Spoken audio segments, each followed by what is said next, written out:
করবেন যে একটা মেয়ে একটা ছেলে তো নিরাপত্তা আপনারা দিতে পারেন নাই, তো আপনার সন্ত্রাস প্রশাসন কিছু নাই।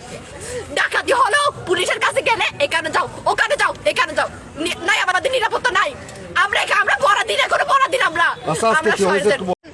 রাস্তায় রাস্তায় আমাদের মেয়েদেরকে হ্যারাস হতে হয়। আপনার সন্ত্রাস কমাতে পারছেন, আমরা নিউজ এগুলো করে কি করবেন যে একটা মেয়ে একটা ছেলে তো নিরাপত্তা আপনারা দিতে পারেন নাই, তো আপনার সন্ত্রাস প্রশাসন কিছু নাই। ডাকাতি হলো পুলিশের কাছে গেলে এখানে যাও ওখানে যাও এখানে যাও, নাই আমাদের নিরাপত্তা নাই। আমরা পরাধীন করে পরাধীন আমরা